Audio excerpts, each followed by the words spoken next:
안녕하세요. 하루 필수 말씀 충전 하필 큐티 조종환입니다. 오늘 함께 나눌 하나님 말씀은 욥기 12장 1절에서 25절까지 말씀입니다. 욥이 대답하였다. 지혜로운 사람이라곤 너희밖에 없는 것 같구나. 너희가 죽으면 지혜도 너희와 함께 사라질 것 같구나. 그러나 나도 너희만큼은 알고 있다. 내가 너희보다 못할 것이 없다. 너희가 한 말을 모를 사람이 어디에 있겠느냐. 한때는 내 기도에 하나님이 응답하신 적도 있지만 지금 나는 친구들의 웃음거리가 되고 말았다. 의롭고 흠없는 내가 조롱을 받고 있다. 고통을 당해보지 않은 너희가 불행한 내 처지를 비웃고 있다. 너희는 넘어지려는 사람을 떠민다. 강도들은 제 집에서 안일하게 지내고 하나님을 멸시하는 자들도 평안히 산다. 그러므로 그들은 하나님까지 자기 손에 넣었다고 생각한다. 욥은 지혜 논쟁에 참전합니다. 누가 더 지혜로운가? 이 참된 지혜는 누가 이야기하는가? 욥은 자신도 이 친구들이 말하는 그 지혜의 이 권선징악에 대한 지혜를 알고 있다라고 주장합니다.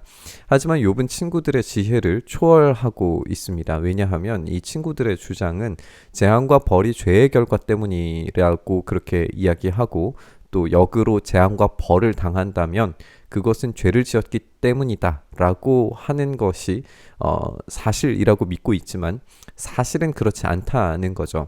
욥에 따르면 이 친구들은 고통을 당해보지 않아서 넘어지려고 하는 사람을 떠미는 것일 뿐이다 라고 지적합니다.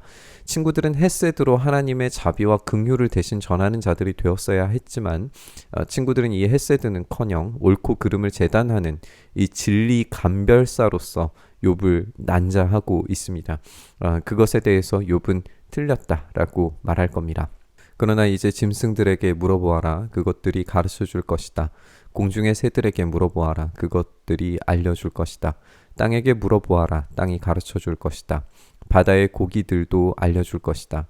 주님께서 손수 이렇게 하신 것을 이것들 가운데서 그 무엇이 모르겠느냐. 모든 생물의 생명이 하나님의 손 안에 있고 사람의 목숨 또한 모두 그분의 능력 안에 있지 않느냐.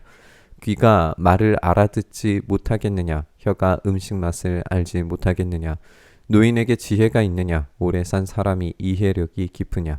이 친구들의 지혜는 악인들이 벌을 받고 온전한 자들이 보상을 받는 구조이지만 사실 진짜 세계를 살펴보면 전혀 그렇지 않다는 것을 깨닫게 된다라고 이 욥은 말합니다. 강도는 편안함으로 안락하게 지내게 될 겁니다. 그렇다면 정말 권선징악이라고 하는 것은 환상일 뿐일까? 욥은 오히려 하나님의 진짜 지혜는 우주와 만물을 통해서 인식할 수 있다라고 이야기하고 있습니다. 땅과 바다의 물고기와 모든 생명들을 통해서 하나님께서 하시는 일을 인식할 수 있다는 거예요. 이제 욥의 지혜는 이 자연을 통해서 하나님을 알 수 있다라는 이런 자연신학으로 나아가는 것인가 질문해보게 됩니다. 하지만 이 자연신학이라고 하는 것은 우주적 질서와 미세 조종을 통해서 이 우주를 창조하신 창조자, 설계자를 이야기하는 것인데 그것과는 전혀 다르게 욥은 자연을 통해서 이 하나님을 인식할 때에 오히려 정반대로 이 무한한 가능성, 그러니까 혼돈과 무질서로부터 증명될 수 있다라고 생각하고 있습니다. 그러나 지혜와 권능은 본래 하나님의 것이며 슬기와 이해력도 그분의 것이다. 하나님이 헐어버리시면 세울 자가 없고 그분이 사람을 가두시면 풀어줄 자가 없다. 하나님이 물길을 막으시면 땅이 곧 마르고 물길을 터놓으시면 땅을 송두리째 삼킬 것이다. 능력과 지혜가 그분의 것이니 속는 자와 속이는 자도 다 그분의 통치 아래에 있다. 하나님의 통치와 다스리심의 진짜 위대하고 놀라운 비밀, 이 참된 비밀은 하나님께서 모든 혼돈과 무질서 속에서 질서를 만드신다는 겁니다.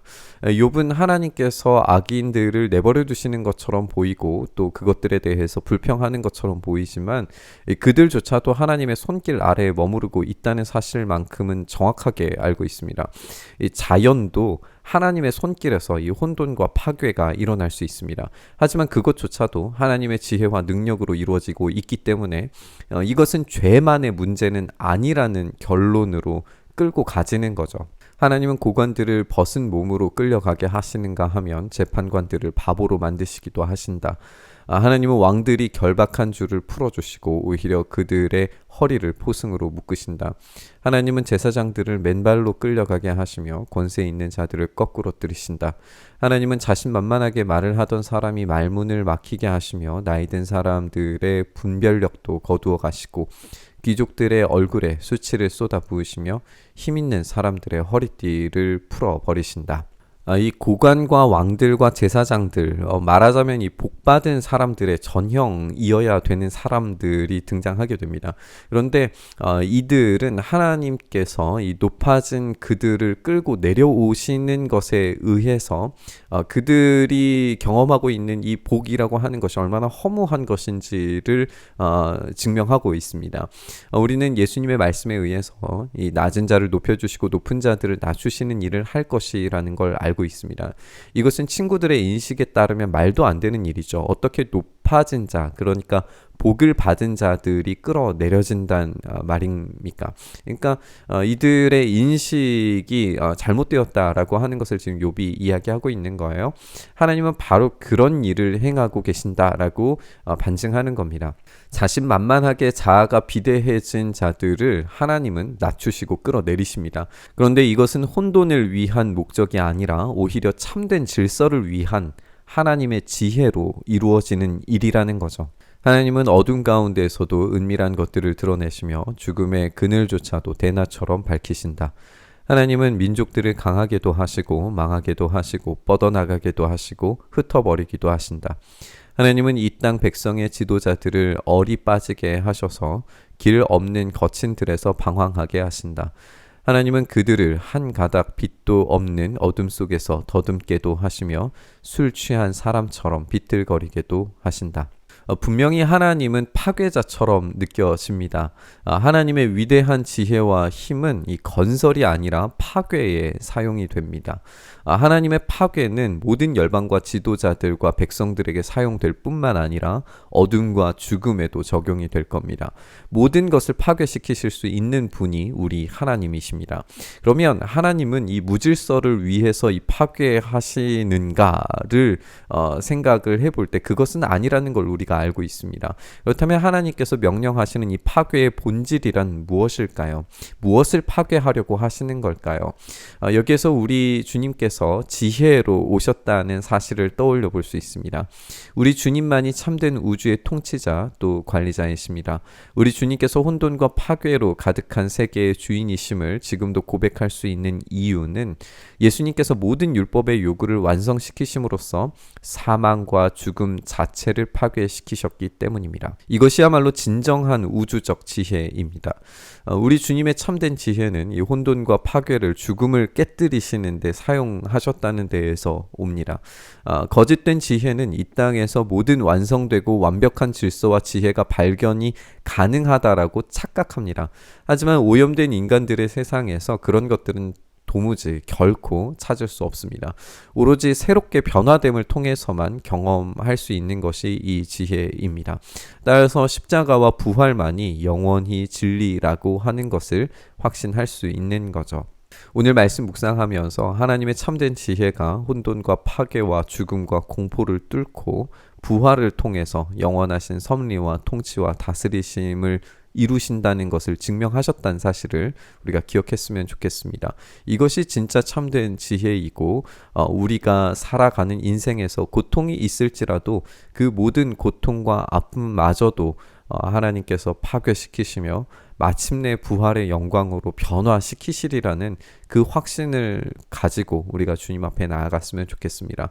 욥은 아직 그 결론에 다다를 수 없습니다. 예수님이 아직 이 땅 가운데 오시지 않았을 상태에서 욥의 최선은 그것일 뿐인 거죠. 하지만 우리는 진짜 참된 결론을 알고 있기 때문에 그 결론에 합당하게 이 죽음과 공포와 악과 고통에 맞서서 그것을 파괴시키신 우리 주님의 지혜를 붙들며 나아갈 수 있는 줄 믿습니다. 오늘 그 참된 지혜를 붙들면서 우리를 새롭게 변화시키실, 우리의 모든 아픔을 극복하시며 정복하신 우리 주님을 붙들면서 우리 묵상의 자리로 나아가시죠. 주님, 그렇습니다. 우리의 인생에 오로지 예수 그리스도만이 참된 승리를 가져다 주시는 줄 믿습니다. 우리의 아픔과 고통이, 우리의 억울함과 우리의 좌절스러움이 마침내 정복되는 날, 그것을 이기시고 승리케 하신 우리 주님의 놀라운 승리가 우리 안에 있음을 믿음으로 고백합니다. 그 일들을 우리 가운데 행하시기 위해 십자가를 지신, 그리고 부활하신 그 놀라운 능력을 우리가 오늘도 붙잡사오니, 주여, 오늘 우리의 삶에도 그 놀라운 변화의 역사들이, 이기신 승리의 역사들이, 그 부활의 영광이 우리의 삶에 경험되게 하여 주시옵소서. 그 일을 우리 가운데 행하시길 소망하며 우리 주님 예수님 이름으로 기도드리옵나이다. 아멘.